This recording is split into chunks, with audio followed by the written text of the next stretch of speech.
Hey everybody, welcome back to Let's Play Katamari Damacy. I'm Nai. I'm Mako, and I have popcorn. Popcorn's good.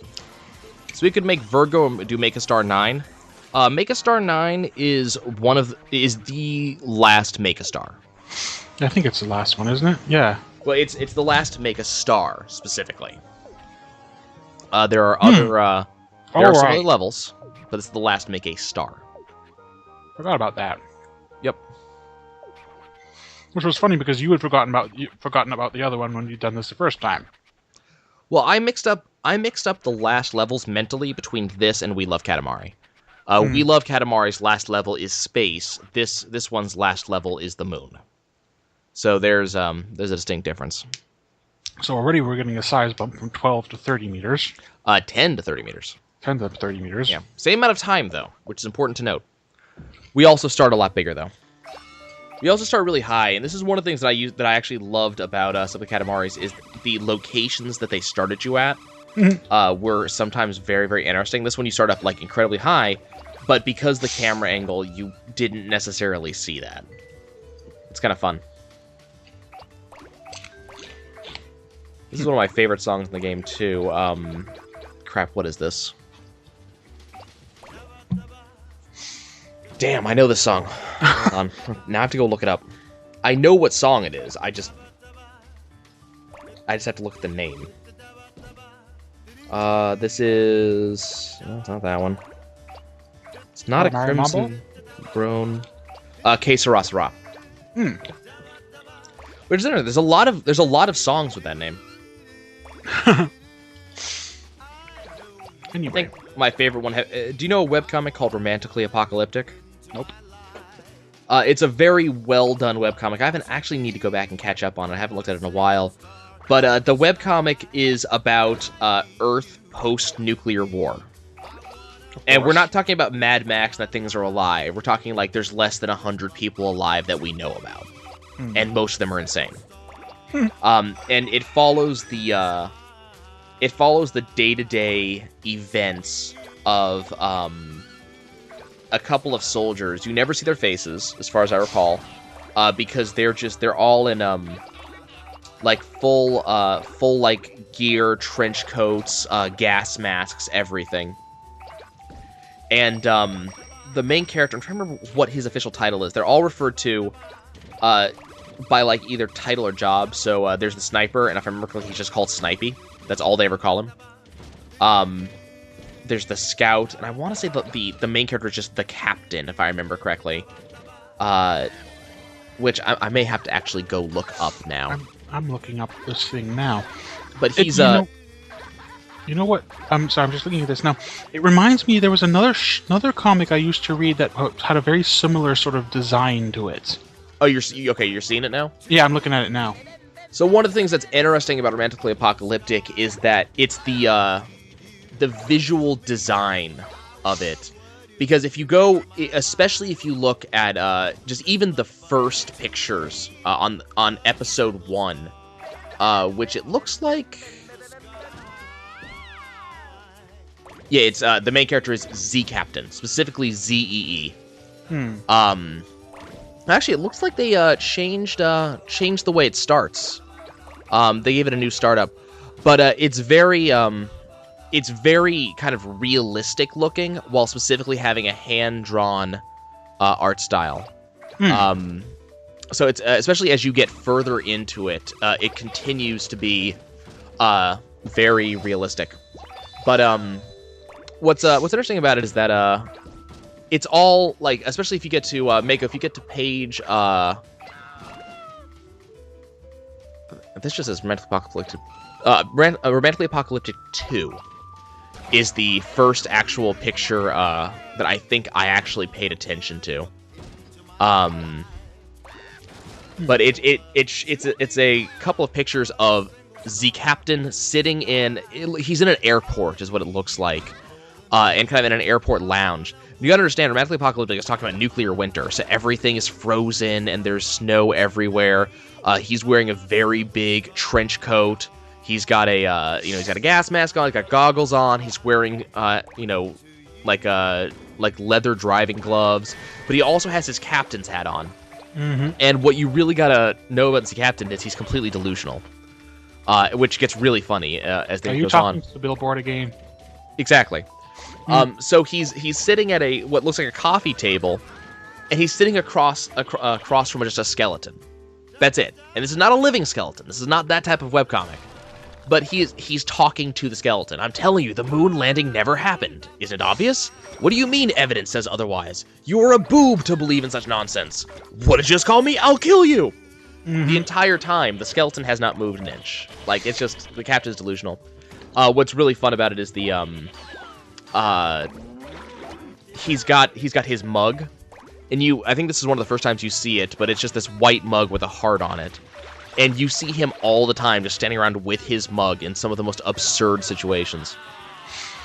But what brought this up is that there's a time later on in the webcomic where apparently the webcomic has a lot of fans. It's a very good webcomic, and it deserves the fans it has, and I really need to catch up on it.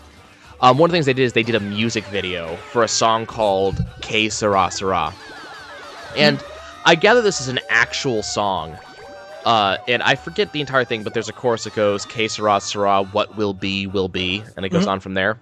That's pretty much that's the original Que sera sera. Okay, so that's what it is. So apparently you know the actual song. I didn't know the song before this. So, but it changes the changes the lyrics. This is the captain singing about what happened to lead to the nuclear end of the world, and it's up to, I think it might be up to you to decide if this is actually canonically how the world ended. But one thing that's interesting is you learn that at least to begin with, the captain was a girl. Oh God. Yeah. So one of the lines is when I was just a little girl, I asked my mother, "What will I be?" And that's how it goes. Well, we don't know what the captain is now, other than delusional. But the song continues on to say the captain was experimented on and genetically modified, and oh God. So it's whenever I see the name of this particular song, I can't help but think of that song. Even though they're very, very different, this one, the Katamari version is very smooth, jazzy, and it's right. Well, there is an actual song. I don't know. Go and look it up at some point. No, the design for the characters here reminds me very much of another webcomic that is sadly defunct now. And it's just because of, the goggles and all that for the characters. It was called Gone with the Blast Wave. Yep, not one I ever knew. Even from that, like just that name, you can probably tell where it's going. Yeah.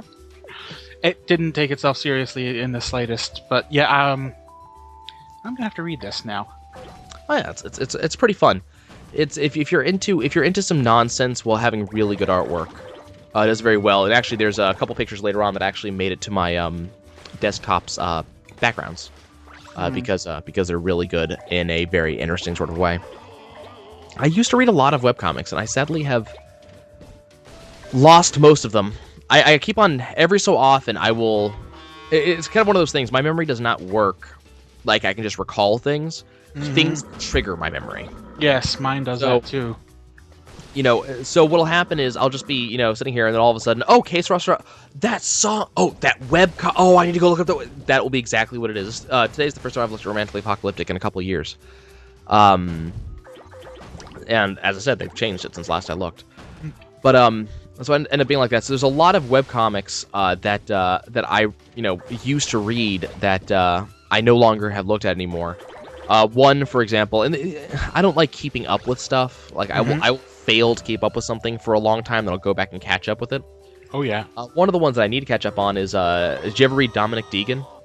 Dominic Deegan has been done for more than a year and a half. It's been done for a long time. I haven't read it since before it finished. God. I need to actually go back, because the last arc I read was the Australia Vacation arc. Holy crap, you are behind. Yeah. No, I'm just looking through my list. I've got a bookmark of the ones that I read regularly. Some of the best ones are sadly ones that are finished now. Did you ever hear of A Miracle of Science? Nope. It was a story about mad science and space. And it coined a phrase that a number of friends and I took on when we started using using it for a comic book-based roleplay thing. And it coined the term SRMD, Science-Related Mimetic Disorder. Essentially, mad science is a communicable disease. That sounds about right. I know that the SCP Foundation would probably have an article on that. Probably. It was basically, you have this highly successful detective, John Prester. And Prester specializes in taking down mad scientists. And mad scientists, they have a predictable pattern. It's not just I'll take over the world. If you go through all the motions, they cool down. You can just take them in safely. Except that now a particular mad scientist has started developing something very interesting, and it's caught the eye of Mars. Like the entirety of Mars. Mars, apparently just before humanity started colonizing all the planets in the solar system, Mars had an incident. It doesn't clarify how it happened, but Mars is essentially a Gestalt intelligence. Everyone on Mars is this individual person, but they're also Mars. And Mars has taken an interest in this mad scientist because he's managed to develop a kind of robot that's it has all the signs of a Gestalt intelligence. Interesting. It can function, and the reason Mars is so interested in this is Mars has been out and about looking over these things. Mars has been exploring the galaxy because it's more or less kept to itself. It hasn't tried to expand like the rest of humanity has, and Mars has not found a single other intelligent life. No, naturally. It's found several remnants of intelligent life, but nothing else like it. So this thing that could be so much like it, they're interested in it. The reason they want Prester is because he's the best. Also, he's an ex-mad scientist. So, he knows. That really does remind me of the a comment that actually one of our viewers, well, actually, you weren't part of that series, but one of the viewers of the Roles of the Realm made a comment that they're really tired of main characters being the chosen one. Mm-hmm. And they would find it really refreshing to see a main character who just wasn't the chosen one. Which is not entirely fair to that game, because, the main character really isn't the chosen. She just happens to be someone who's useful for the job.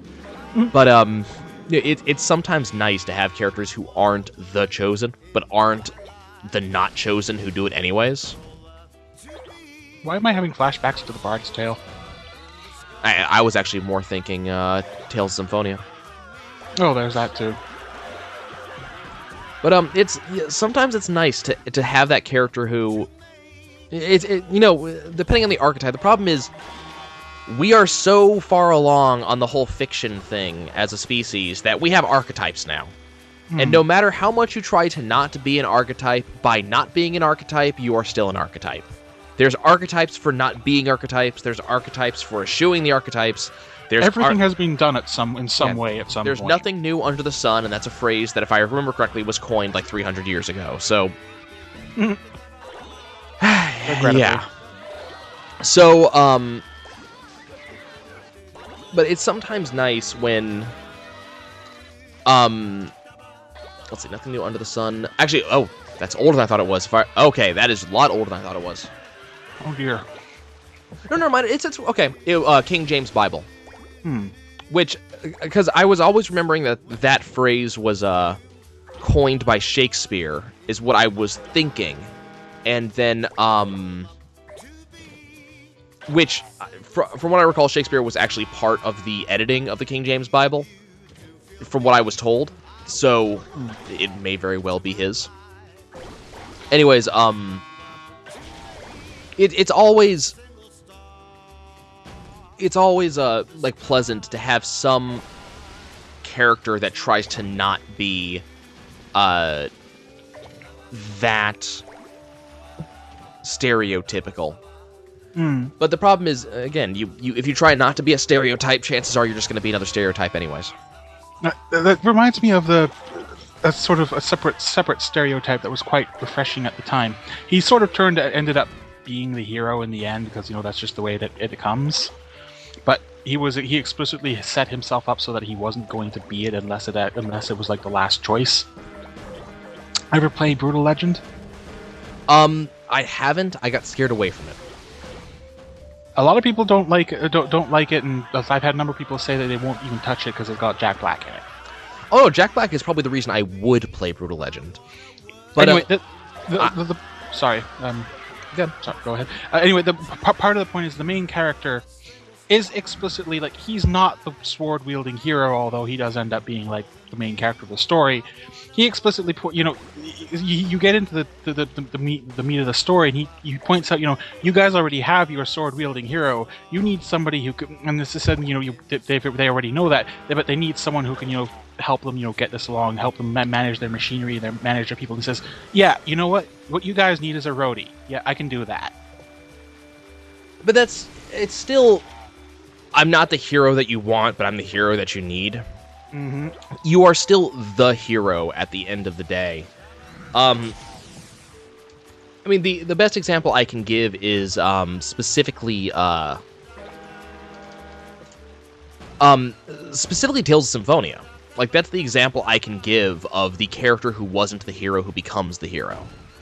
For those who don't know Tales, and we are well past the spoiler horizon, I should note. So yeah, I mean it's so past the spoiler horizon they remade the game for the PS3, which actually resets the spoiler horizon. But screw it, you've gotten your warning that there's spoilers here.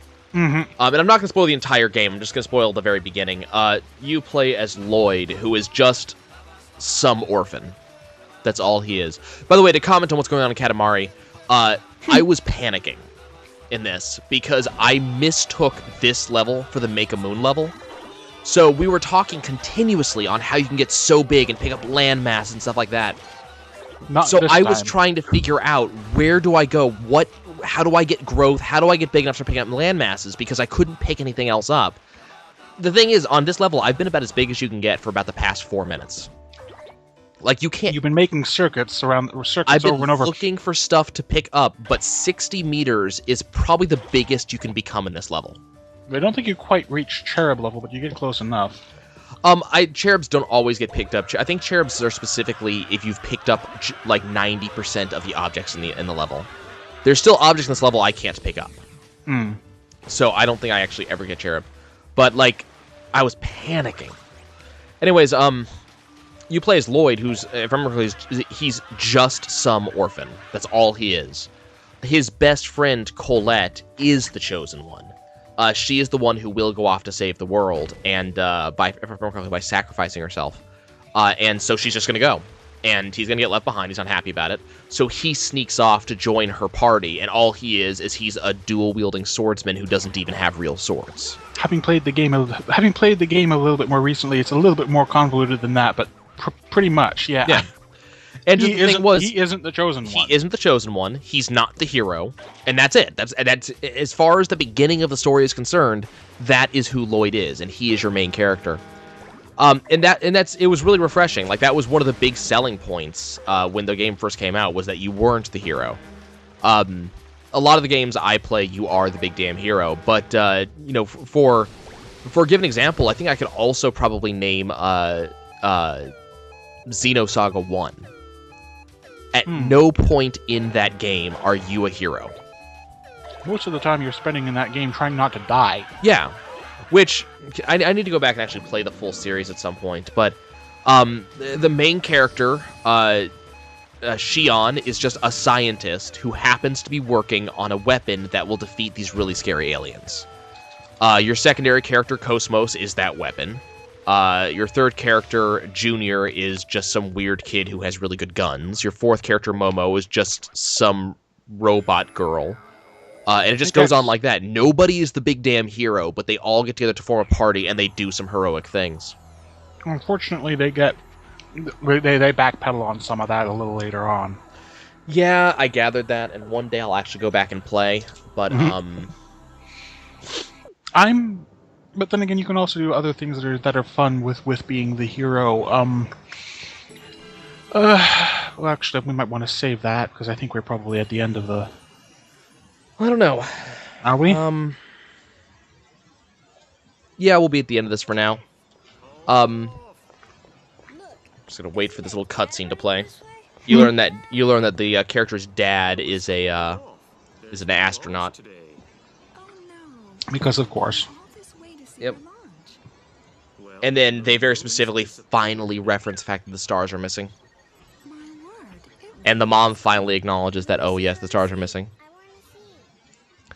Okay, guys, well, we'll see you soon for, I believe, what is the last constellation. Or second to last one, at least. See you soon.